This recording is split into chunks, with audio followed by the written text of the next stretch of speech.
श्रीमान जटा जी। सर, भारत के भोले भाले मोबाइल फोन यूजर को कैसे रोज लूटा जा रहा है, ये एक्सपोज करने के लिए आज मैं सदन में खड़ा हुआ हूं।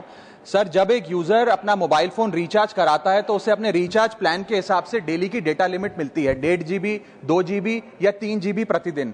लेकिन ये डेली की डेटा लिमिट जो होती है रात 12 बजे समाप्त हो जाती है, जैसे ही दिन खत्म होता है, और ये अनयूज डेटा जो है ये फोरफीट हो जाता है, ये अगले दिन रोल ओवर या नेक्स्ट डे कैरी फॉरवर्ड नहीं होता है। कंज्यूमर से पैसा तो पूरे डेटा का लिया जाता है, लेकिन ये अनयूज डेटा, जो बचा हुआ डेटा होता है, ये एक्सपायर हो जाता है जैसे दिन समाप्त होता है। सर, फर्ज करिए कि महीने की शुरुआत में आपने अपनी गाड़ी में 20 लीटर पेट्रोल भरवाया, महीने के अंत तक 15 लीटर पेट्रोल कंज्यूम हो गया, 5 लीटर बच गया, तो क्या महीने के अंत पे पेट्रोल पंप वाला आकर आपको कहता है कि 5 लीटर पेट्रोल वापस कर दो क्योंकि उसकी वैलिडिटी समाप्त हो गई? नहीं, क्योंकि आपने पैसा पूरे 20 लीटर का दिया है। ठीक इसी तरह जितने डेटा का पैसा हमसे लिया जाता है उतना डेटा हमें यूज करने दिया जाए, वो एक्सपायर ना हो। ये हमारे मेहनत के पैसे से खरीदा गया डेटा है। और सर, चालाकी देखिए, आजकल के रिचार्ज प्लान्स में डेली की डेटा लिमिट होती है, मंथली की डेटा लिमिट नहीं होती, क्योंकि मंथली की डेटा लिमिट के अंदर मैक्सिमम डेटा की खपत का कंज्यूम करने की प्रोबेबिलिटी यानी कि संभावना ज्यादा होती है। एक महीने के भीतर या मान लीजिए 4-7 दिन कोई व्यक्ति व्यस्त है या बीमार है,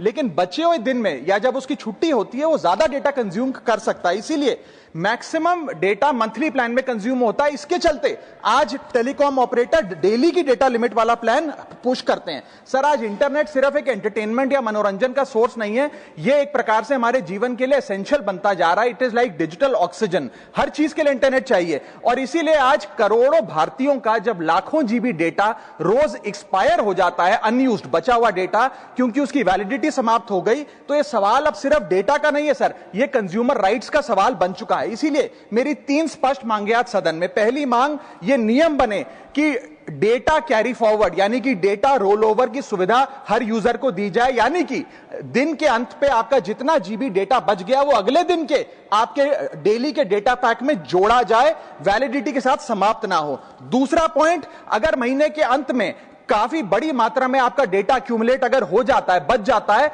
तो यूजर को ऑप्शन दिया जाए कि इस डेटा की वैल्यू का एडजस्टमेंट वो अपने रिचार्ज प्लान के अगेंस्ट कर सके, यानी कि अगले महीने वो जितने वैल्यू की रिचार्ज कराता है उसमें से छूट मिले, डिस्काउंट मिले अनयूज डेटा की मार्केट वैल्यू के अनुसार। जैसे कि बिजली की खपत आप जितनी करते हैं, जितने यूनिट, उतना ही पैसा भरते हैं, ठीक उसी तरह जितने जीबी डेटा कंज्यूम करें उतना ही पैसा वसूला जाए, उससे ज्यादा ना वसूला जाए। और थर्ड नियम जो बनना चाहिए वो ये है कि अनयूज डेटा को आपका डिजिटल एसेट माना जाए, और जिस प्रकार से हम पैसा ट्रांसफर कर सकते हैं, डेटा ट्रांसफर अलाउड होना चाहिए। यानी कि यदि आज मेरा कुछ बचा हुआ डेटा है डेली पैक के अनुसार, मैं अपना बचा हुआ 1.5 GB अपने परिवार वालों को ट्रांसफर कर सकता हूं। सर, बात कर रहा हूं सर।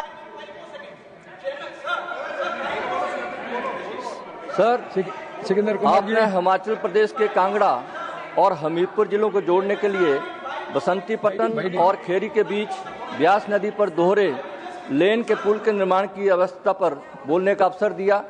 आपका बहुत बहुत आभार। सभापति जी, मैं सदन के माध्यम से भारत सरकार और विशेष रूप से केंद्रीय सड़क परिवहन एवं राजमार्ग मंत्रालय का ध्यान हिमाचल प्रदेश के एक अत्यंत महत्वपूर्ण विषय की ओर आकर्षित करना चाहता हूँ। जिला कांगड़ा और हमीरपुर की सीमाओं को जोड़ने के लिए ब्यास नदी पर बसंतीपट्टन और खेरी के बीच एक डबल लेन पुल का निर्माण समय की मांग है। वर्तमान में कांगड़ा और हमीरपुर जिलों के बीच सीधा संपर्क न होने के कारण यात्रियों को लंबा और कठिन रास्ता तय करना पड़ता है।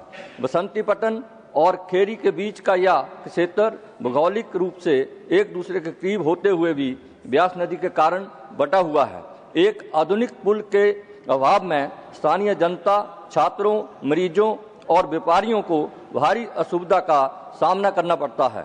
हिमाचल प्रदेश के पहाड़ी भूगोल में सड़कों और पुलों का जाल न केवल परिवहन का माध्यम है, बल्कि यह आर्थिक विकास और आपातकालीन कनेक्टिविटी की जीवन रेखा भी है। वर्तमान में कांगड़ा और हमीरपुर जिलों के बीच सीधा और सुगम संपर्क सीमित है। इसी को ध्यान में रखते हुए ब्यास नदी पर बसंतीपट्टन और खेरी के बीच एक नए दोहरे लेन वाले पुल बनाने की आवश्यकता है। यह पुल कांगड़ा और हमीरपुर जिलों को आपस में सीधे जोड़ेगा, जिससे दोनों क्षेत्रों के बीच यात्रा का समय काफी कम हो जाएगा। पहाड़ी क्षेत्रों में भूस्खलन या अन्य अवरोधों की स्थिति में यह वैकल्पिक मार्ग अत्यंत महत्वपूर्ण सिद्ध होगा। बेहतर कनेक्टिविटी से स्थानीय व्यापार, कृषि उत्पादों के परिवहन और पर्यटन को बढ़ावा मिलेगा, जिससे क्षेत्रीय अर्थव्यवस्था को मजबूती मिलेगी। बसंतीपट्टन और खेरी के बीच ब्यास नदी पर प्रस्तावित दोहरे लेन का पुल केवल एक ढांचागत परियोजना नहीं है, बल्कि यह क्षेत्र के समावेशी विकास का द्वार है। सभापति जी, मेरा केंद्र सरकार से आपके माध्यम से विनम्र निवेदन है कि जनहित और क्षेत्रीय विकास को सर्वोपरि रखते हुए बसंतीपट्टन खेरी पुल के निर्माण हेतु जल्द से जल्द तकनीकी स्वीकृति और बजट आवंटित किया जाए, ताकि कांगड़ा और हमीरपुर के निवासियों को एक सुरक्षित, आधुनिक और निर्बाध परिवहन व्यवस्था मिल सके। धन्यवाद। मैं Swati Maliwal ji. Thank you chairman sir. Sir, हमारे देश में हर 15 मिनट में एक महिला के साथ रेप होता है। देश में महिला आयोग 1992 में बने, लेकिन आज तक ना तो इनके पास पावर्स हैं, ना रिसोर्सेज और ना ही ऑटोनॉमी। पार्लियामेंट्री कमिटीज सालों से इन इश्यूज को पॉइंट कर रही हैं, लेकिन रिपोर्ट्स धूल खा रही हैं और महिलाएं न्याय का इंतजार कर रही हैं। सर, जून 2020 से झारखंड विमेन कमीशन बंद पड़ा है।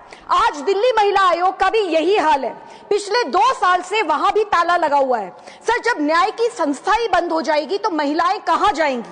सर, 2015 से 2024 के बीच में हमने दिल्ली महिला आयोग में 1,74,000 केसेस की सुनवाई करी।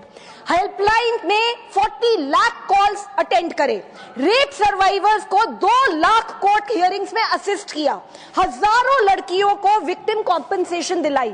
सर, रात के 2 बजे भी अगर कोई महिला या बच्ची की कॉल आती थी तो हमारी टीम वहां पहुंचती थी। सर, एक 14 साल की बच्ची को दिल्ली के एक बड़ी कोठी से हमने बाहर निकाला। उससे दिन भर काम कराया जाता था, सिर्फ एक बार खाना दिया जाता था, बेरहमी से मारा जाता था। उसके हाथ पे गर्म इस्त्री से जलाने के निशान थे, मुंह को कैंची से काटा हुआ था। सर, ऐसी कितनी लड़कियां आज बंद कमरों के पीछे छुपी हुई हैं। सर, हमने एक ऑपरेशन में आधी रात में पहाड़गंज के एक होटल से 39 नेपाली लड़कियों को रेस्क्यू किया था। उनके पासपोर्ट छीन लिए गए थे, बेरहमी से मारा जा रहा था और गल्फ देश भेजने की तैयारी चल रही थी। सर, ऐसे ऑपरेशन कागज से नहीं, मजबूत संस्थाओं से होते हैं। हमने दिन रात मेहनत करके सर दिल्ली महिला आयोग को एक सशक्त बॉडी बनाया, पर तब की दिल्ली सरकार ने सिर्फ मेरे से पॉलिटिकल वेंडेटा के चलते उस व्यवस्था को तोड़ने में केवल कुछ महीने लगाए। फंड्स रोक दिए गए, स्टाफ हटा दिया गया। आज दिल्ली महिला आयोग में ना तो चेयरपर्सन है, ना ही सदस्य। सर, मध्य प्रदेश की एक बेटी थी जिसके ससुराल वालों ने उसे तेजाब पिला दिया था। उसका शरीर बुरी तरीके से झुलस चुका था। सर, हाँ, इंटेस्टाइन्स वर कमिंग आउट।